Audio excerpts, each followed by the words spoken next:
ዓመት እድሜ ሲጨምር የሰውነትና የስሜት ለውጦች መከሰታቸው ይጠበቃል። ይሁንና የአእምሮ እድገት ውስንነት በተለይ ዳውን ሲንድሮም ያለባቸው ህጻናት በጉርምስና ጊዜ የሚያጋጥማቸውን የአካል የባህሪና የስሜት ለውጦችን በተመለከተ ምን ያስባሉ? የስነ ልቦና ባለሙያና የልዩ ፍላጎት መምህር እንዲሁም የአንዲት ልጅ እናት ልጃቸውን ለማስተማርና ለማብቃት ያደረጉትን የ21 ዓመታት መስዋዕትነት እንቃኛለን። መልካም ቆይታ።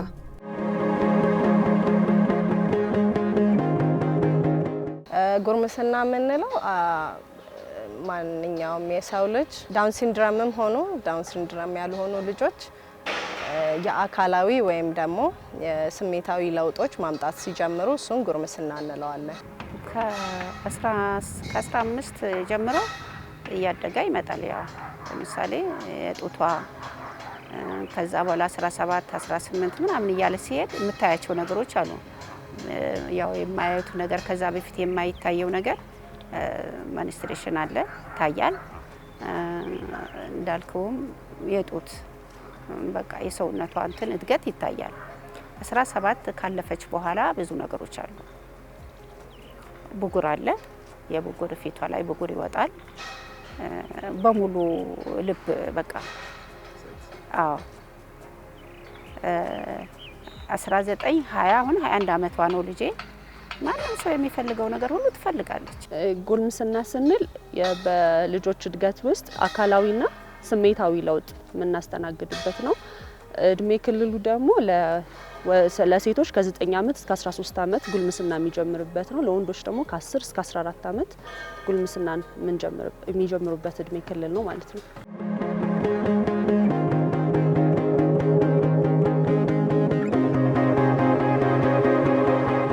ከዳውን ሲንድሮም ጋር የተወለዱ ልጆች ሆነ ያልተወለዱ ልጆች ተመሳሳይ የሆነ የአካላዊ ወይም ደግሞ የስሜታዊ ለውጥ ነው ያላቸው። ነገር ግን በትንሹ ለውጥ ሊኖረው ይችላል። በተለይ ዳውን ሲንድሮም ባላቸው ልጆች የአእምሮ እድገት ውስንነት ባላቸው ሴቶች አካላዊ ለውጥ የሚጀምርበት እርሊ ሊሆን ይችላል። በተለይም ደግሞ ከ8 እስከ 14 እስከ 15 ባለው ጊዜ የልጆቻችን ለውጥ ሊጀምር ይችላል ማለት ነው። እንዲሁም ደግሞ በወንዶቹ ላይ ደግሞ ከ9 አመት እስከ 14 አመት ያለው የፒበርቲ ወይም ደግሞ ይሄ አካላዊ ወይም ደግሞ ስሜታዊ ለውጦች የሚጀምሩበት ጊዜ ይሆናል ማለት ነው። እኔ አስተምራታለሁ። ሳምሪ አንድ ነገር ቢገጥምሽ እንደዚህ ነው፣ በዚህ እድሜ እንደዚህ ይሆናል። እሷም ጥያቄ አለ። መቼ ነው የምጠይቃቸው ጥያቄዎች አሉ። ለምሳሌ ጋብቻ ነው፣ ስራ ነው። ስራ እንዴት ነው መሰራው? ራሴ የምችለው መቼ ነው? ከዛን ቀጥሎ ደግሞ ስለ ሙሽራ አንዳንድ ነገር ሲባል እኔ መቼ ነው ማገባው ትላለች። እነዛ ነገሮች ሁሉ ያው ነጥብ ያላቸው ነገሮች ናቸው። እኔ ግን በሂደት ይሄን ደረጃ ከደረሰች በኋላ እኔ ነኝ መያዝ ያለብኝ። ቁጭ ብዬ በስነ ስርዓት አስተምራታለሁ። እቺ ልጅ ያገባችው እኮ ስራ ይዛ ትልቅ ሰው ሆና ነው ያገባችው። አንቺ ገና ስራ ሊያዝሽም ገና ይቀርሻል ሳምሪዬ። ስለዚህ በቃ ጸሎት እናርግ ነው በዛ ሰዓት። እሷም የቤተ ክርስቲያን ልጅ ናት፣ ጸሎት ታረጋለች። ያን ወደፊቱ እንደምትደርስበት እነግራታለሁ። ቤተ ክርስቲያንም ልሂድ የትም ልሂድ እሷ ከኔ ጋር አትለይም፣ መለየት የለባትም። ዳውን ሲንድሮም ላይ ስንል የተለየ ነገር አይኖርም። ከቲፒካል ልጅ ጋር ተመሳሳይ አካላዊ ለውጦችን ስሜታዊ ለውጦችንም ያስተናግዳሉ። ያው እንደተለመደው እንደምናቀው ቲፒካል ልጅ ላይ እንደምናየው አካላዊ ለውጦች አሉ፣ ሴቶች ላይም ወንዶች ላይም። ለምሳሌ የጺም ወንዶች ላይ ጺም፣ የትከሻ መስፋት ነው እንደዚህ እንደምን ሴቶች ላይ የወር አበባ፣ የጡት ምናምን እንደዚህ የምንላቸው አካላዊ ለውጦች ተመሳሳይ ናቸው ማለት ነው። እንደዚህ አይነትና ስሜታዊ ለውጦችም ይኖራቸዋል።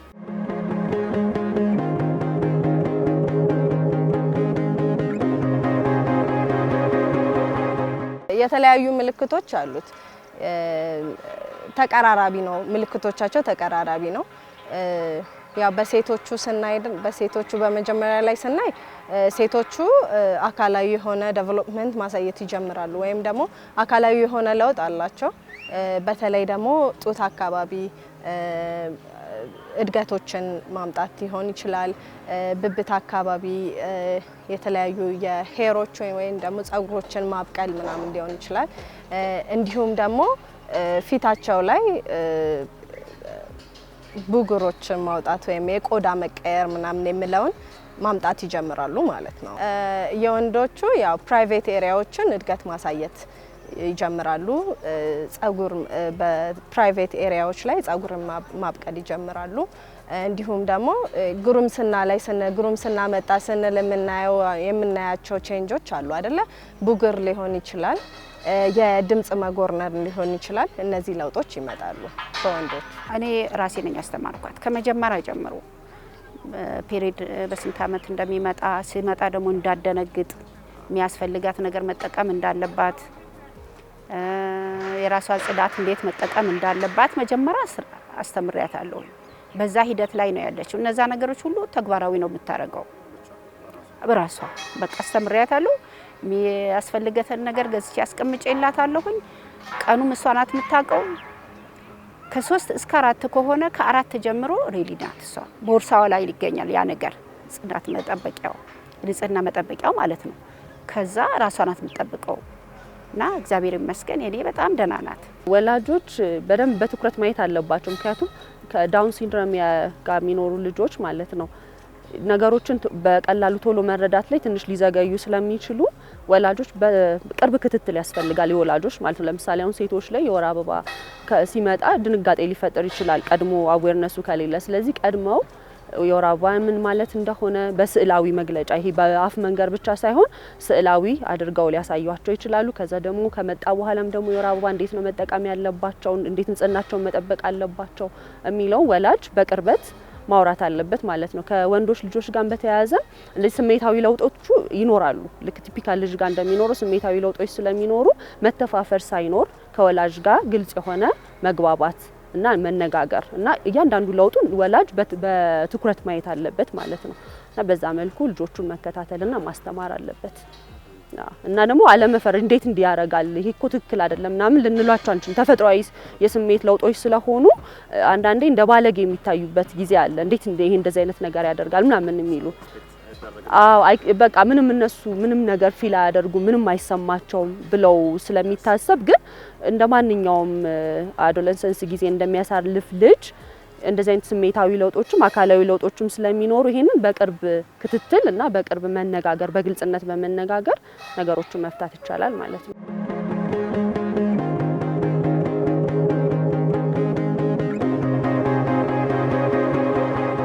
በተለያዩ መልኮች ትምህርት እንዲወስዱ እናደርጋለን። በተለይ ደግሞ ይሄ የፒዩበርቲ ኤጅ ላይ ሲሆኑ ወይም ደግሞ የጉርምስና ኤጅ ላይ ሲሆኑ ሃይጂናቸውን እንዴት መጠበቅ እንዳለባቸው፣ እንዴት ፓድ መቀየር እንዳለባቸው ስቴፕ ባይ ስቴፕ ይማራሉ። እንደውም መጀመሪያ ላይ የሰራነው ስራ ልጆቹን ከመቀበላችን በፊት የአዌርነስ ክሬት ስናደርግ መጀመሪያ ላይ ዲቦራ አካዳሚ ከመስረቱ በፊት እያደረግን የነበረው እኚህ ነገሮች ነበረ። በተለይ ሴቶች እንደዚህ አይነት ኤጅ ላይ ሲደርሱ how to change ፓድ ሊሆን ይችላል። እንዴት ነው ንጽህናቸውን መጠበቅ ያለባቸው? በተለይ ደግሞ ምክንያቱም ከጉርምስና ጋር ተያይዞ የተለያዩ በተለይ ሴቶች ላይ ጠረኖች ሊመጡ ይችላሉና እነዚህ ነገሮች እንዴት ማየት እንዳለባቸው ማወቅ እንዳለባቸው ፓድ እንዴት መቀየር እንዳለባቸው እያንዳንዱን ስቴፕ ከፓንት ላይ እስከ መለጠፍ እንዴት እንደሚችሉ እንዴት እንደሚደረግ እያንዳንዱ ስቴፕ ባይ ስቴፕ እናስተምራቸዋለን። አሁን እንደውም አብዛኞቹ ልጆች በተቻለ መጠን ኢንዲፔንደንትሊ ከተቻለ ኢንዲፔንደንትሊ ራሳቸው መቀየር እንዴት እንዳለባቸው እናሳያቸዋለን። እኛም እየቀየርን ደግሞ ልጆቻችን በመምህሮቻችን ወይም ደግሞ በናኒዎቻችን አማካኝነት እንዴት መቀየር መቻል እንዳለባቸው እሱንም ስቴፕ ባይ ስቴፕ እናሳያቸዋለሁ። ስሩ ታይም ያውቁታል እንዴት መቀየር እንዳለበት። ትንሽ ጊዜም ቢፈጅ እንደ ቲፒካል ልጅ ወዲያው እንዴት ማድረግ እንዳለባቸው ባያውቁም ስሩ ታይም ግን ያውቁታል። አንድ ሴት ልጅ ስራ ይዛ አድጋ ምን ብላ ነው የምታገባው? ከዛ በፊት የሆነ ነገር ቢገጥምሽ ለኔ መንገር እንዳለባት እሷ ፍቃደኛ እንዳትሆን መከላከል ምንድነው የምትለው በቃ እኔም ይዣት ነው የሚሄደው አዎ እና ለምሳሌ ወንዶቹ ሰላም ቢሉሽ እላታለሁ እኔ እውነቱን ነው የምነግርህ ወንዶች ሰላም ቢሉሽ ከምታቂው ሰው በስተቀር ማንንም እንዳጨብጭው በቃ ነው የምትለው እዚህ ላይ ያበቃል ነው የምትለው እሷም ያ እንደዛ ነገር አላት ሁለተኛ ነገር ያው የሚያደርጉትን ነገር እንደነገርሁ በጣም ቅርብርብ የላትም እንዳይኖራት ከለከላታለሁ አስተምራታለሁኝ አንቺ መጫወት ያለብሽ ወይ ደግሞ መዝናናት ያለብሽ ከራስሽ ጾታ ጋር ነው ሌላ ነገር ሊፈጠር ይችላል ሳምሪዬ ሳታቂም ሌላ ነገር ስለሚፈጠር ሌላ ችግር ውስጥ እንዳትከቺኝ እንዳንገባ ሌላው በሂደት እግዚአብሔር በፈቀደ ቀን እግዚአብሔር በረዳን ቀን ማንኛውም ነገር እንደምደርስበት እነግራታለሁ እኛ ጋር አሁን ስናስተምር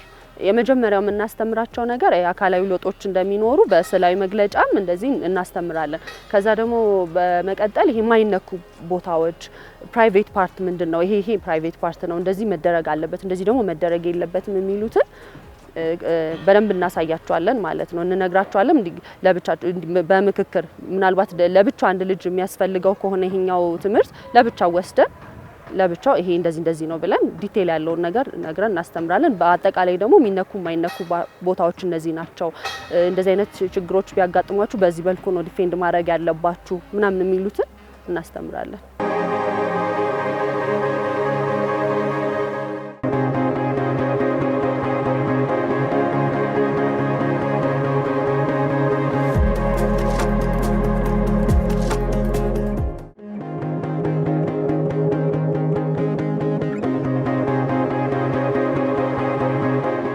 ወላጆች የመጀመሪያ ስራቸው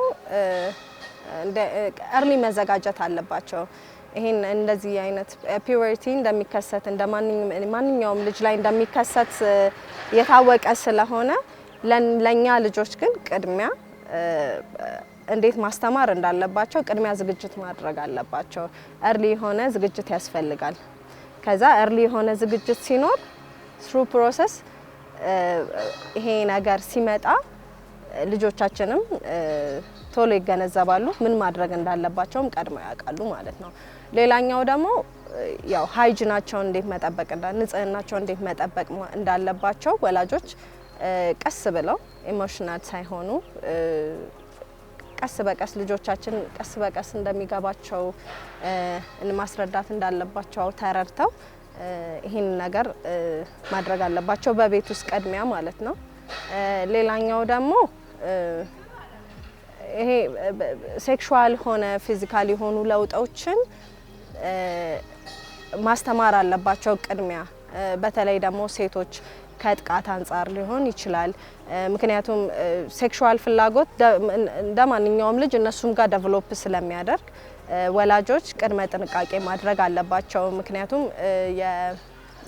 የጥቃት ሰለባ እንዳይሆኑ ልጆቻችን ወላጆች አጽንኦት ሰጥተው እነዚህ ነገሮች ላይ ፎከስ አድርገው ኢሞሽናል ሳይሆኑ ስቴፕ ባይ ስቴፕ ገለጻ መስጠት አለባቸው ለልጆቻቸው ማለት ነው በጣም ችኩሎች ናቸው እንደኛ አይደሉም አንድ ነገር ላይ ቶሎ ለመድረስ ይፈልጋሉ ፍላጎታቸው በጣም ከባድ እኮ ነው እኛ ምን ገድበው አይደለም የነሱ የሚያቀርቡልት ጥያቄ እኔ ካለኝ ኑሮና ካለኝ ትንጋ አይደለም የነሱ ከባድ ነው አንድ ነገር ባዩ ቁጥር አይረሱትም ህብረተሰቡ ላይ እኔ በጣም እንደው ማስተላለፍ የምፈልገው ነገር አለ አሁን ከኢንተሌክቹዋል ዲሳቢሊቲ ወይም ደግሞ ከዳውን ሲንድሮም ጋር አብሮ የሚኖር ልጆችን ማለት ነው ምንም እንደማያውቁ ስሜት እንደሌላቸው አድርገው የሚያዩዋሉና እንትን ይሄ የማይገባ ነገር የሚያደርጉ አሉ ምንም ማያውቁም ብለው ማለት ነውና በጣም ማስተላለፍ የምፈልገው ትክክልም አይደለምና ጾታዊ ጥቃት በጣም አለ ምንም በቀላሉ እነሱ ፍቅር ስለሆኑ ሄደው ማቀፍ አለ መሳም ምናምን አለና ይሄንን የሚጠቀሙባቸው ሰዎች አሉ ስለዚህ በጣም ማስተላለፍ የምፈልገው እንደዚህ አይነት ነገር ባናረግ ለህሊናችንም ጥሩ አይደለም እንደውም እነሱ መጠበቅ ነው ያለብን እና ማህበረሰቡ ይሄን ነገር መረዳት አለበት ልጆቻችንን አቢዩዝ ማድረግ የለበትም ማለት ነው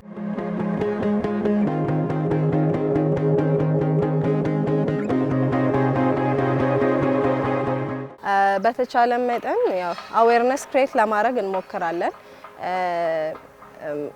እኛ አብዛኞቻችን ያው አሁን የኛ ልጆች በተፈጥሯቸው ምንድነው ሰው ያደረገውን ነገር የማድረግ ነገር አለና በተቻለ መጠን ኢንቫይሮንመንቱን ከዚህ አይነት ነገር እንጠብቃለን እና ደግሞ በተለያዩ እንደዚህ አይነት ነገሮች እንዳይፈጠሩ ይሄ ሴክሹዋል እንትኖች እንዳይፈጠሩ ትምህርት ቤት ውስጥ አስተማሪዎቻችንም ሊሆን ይችላል በቶይሌት አካባቢዎች ላይ ስትሪክት የሆነ ጥበቃ አለ።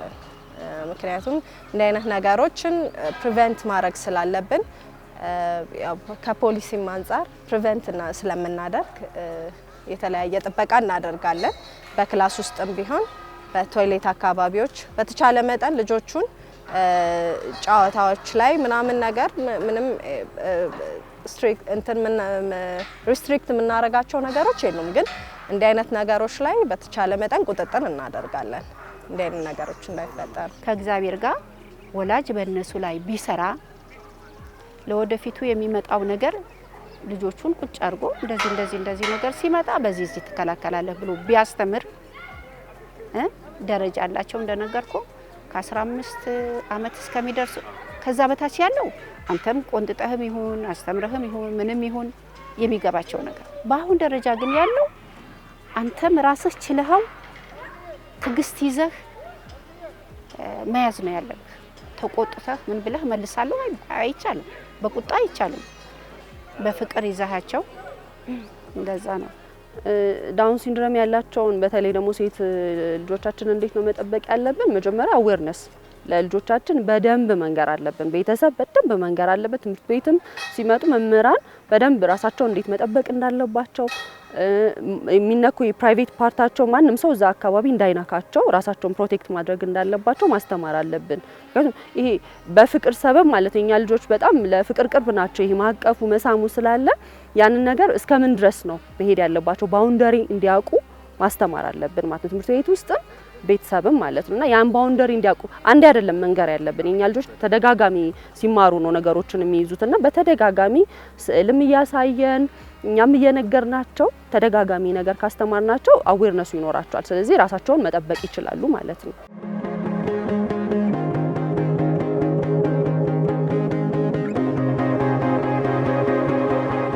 ከዚህ ቀደም የተለያዩ ትሬኒንጎች ነበሩ። የተለያዩ ትሬኒንጎች እንደዚህ አይነት ጥቃቶች እንዳይመጡ ወይም ደግሞ ኢንቮልቭ እንዳይደረግ እንደዚህ አይነት ነገር በተቻለ መጠን ትሬኒንጎችን በተወሰኑ መልኩ ለመስጠት ሞክረናል። ከዚህ በኋላ በስፋት የምንሰራበት ይሆናል። ልጆቻችንም በተወሰነ መልኩ ናውሌጅ አላቸው። ምክንያቱም ይሄ ላይፍ ስኪል ሲማሩ በላይፍ ስኪል ውስጥ እነዚህንም ነገሮች ፕራይቬት ፓርታቸውን የቱ ጋር መነካት እንደሌለበት እንደዚህ አይነት ነገሮች የሚነኩ ከሆነ ግን ሪፖርት የሚያደርጉበት ቦክስ አዘጋጅተናል። እዚህ ቦታ ተነክቼ ነበረ። በተለይ ደግሞ እንዳልኩ ጉርምስና ላይ ያሉ ልጆቻችንን ታርጌት አድርገን እንደዚህ አይነት ነገሮች በሚኖሩ ሰዓት ቀጥታ ለአስተማሪዎቻቸው ሊሆን ይችላል። ምናልባት አስተማሪዎቻቸውንም ከፈሩ ደግሞ በሀሳብ መስጫ ቦክስ ውስጥ እንደዚህ አይነት ቦታ ተነክቼ ነበር ወይም ደግሞ እንዲህ አይነት ነገር ደርሶብኛል። ማንኛውም ሰው ኖት ኦንሊ እዚህ ግቢ ኢንቫይሮንመንት እዚህ ኮምፓውንድ ላይ ያለ ሰው ሳይሆን አውት ዴርም ውጪ ላይም በቤተሰብም ሊሆን ይችላል፣ አካባቢም ላይ ያለ ሰው ሊሆን ይችላል። እንዲህ አይነት ነገሮች በሚመጡ ሰዓት ልጆቻችን በተሻለ መጠን ሪፖርት እንዲያደርጉ በተለይ ሴት ልጆቻችን ሪፖርት እንዲያደርጉ እናበረታታለን። ወይም ግንዛቤም ደግሞ በደንብ በተሻለ መልኩ እንሰጣለን። እኛ እንረዳታለን። አንድ የምትፈልገው ነገር አውጥታ ቶሎ እንትን ማለት ታግሳ መናገር አትችልም። የምትፈልገው ነገር ፈለገችው በቃ ወዳው ነው የምትናገረው። የምትፈልገውም ነገር ደግሞ ቆይ ዛሬ ይደረግልሻል ነገ ይደረግልሻል ተብሎ በአመጽ አይደለም፣ በጸባይ ነው። ኋላ አደርግልሻለሁ ይደረግልሻል ይሄ ነው በቃ። አዎ እኛ እንረዳታለን። ወንድሞቿም በጣም ይረዷታል። እህቷም አለች። ከማንም ሰው ልጄ ፍቅር አላት። እነዚህ ልጆች እግዚአብሔርም ሲፈጥራቸው በፍቅር ነው። ማንንም የሚጠሉት ነገር የለም። በባህሪው ምናልባት ሰው ሊጠሉት ይችላሉ፣ ግን እነሱ ፍቅሮች ናቸው። ማንም የማያውቃት ሰው የለም። ማንም ሄዳ በቃ እንትን ማለት ነው፣ ሰላም ማለት ነው። ማህበራዊ ኑሮ በጣም ቆንጆ ነው። የኛ ልጆች እግዚአብሔር አንዴ በረከቱን ሰጥቶናል። እንደ በረከት እንደ ጸጋ ነው ማየው እና ወላጅ በእነሱ ላይ በጣም መስራት አለበት። በእድሜያቸው እኔ አሁን ደረሰች ልጄ ደርሳለች፣ ግን እስከ ሞት ድረስ ከሷ ጋር ነው መኖር ያለብኝ መሆን በሀሳብ ደረጃ ማለት ነው። የሚያበቃ ነገር አይደለም። ራሳቸው ችለው ለምሳሌ ቢወልዱም ቢያገቡም እነዚህ ልጆች ወላጅ ያስፈልጋቸዋል። የወላጅ እርዳታ፣ የወላጅ ትምህርት ሀሳብ ያስፈልጋቸዋል። ስለዚህ ወላጅ በጣም አድርጎ በእነሱ ላይ ቢሰራ በእድሜያቸውም እየሄዱ ያደጉም ቢሆን ባይለዩዋቸው። ያው ትልቁ ነገር እንዳልከው ተደጋጋሚ ነው ያለው እንትን ነው አዌርነስ መፍጠር ነው። ልጆቹንም እኛ መረዳት በቃ እኛ ከነሱ ተሽለን ተገኝተን ልጆቹን መጠበቅ አለብን። እኛ የጥቃት የምናደርስ ሰዎች መሆን የለብንም። ፍቅር ሲሰጡን እኛም ፍቅር ነው ትክክል እውነተኛ ፍቅር ነው እንጂ መስጠት ያለብን ልጆቹን አልፈን ልጆቹን መጉዳት የለብንምና የሚሰጡንን እውነተኛ ፍቅር እኛም በእውነተኛ ፍቅር ብንመልስላቸው ሚል ነው። የሆርሞን ወይም የሰውነት ንጥረ ቅመም ለውጥ ተፈጥሯዊ ሂደት ነው። ይህም የአካልና የባህሪ ለውጥ ያስከትላል። ወላጆችና አሳዳጊዎች ይህን በመረዳት ልጆችን በተለይም የአእምሮ እድገት ውስንነት ያለባቸውን በማስተማር ሊንከባከቧቸው ይገባል እንላለን። ሰላም ቆዩን።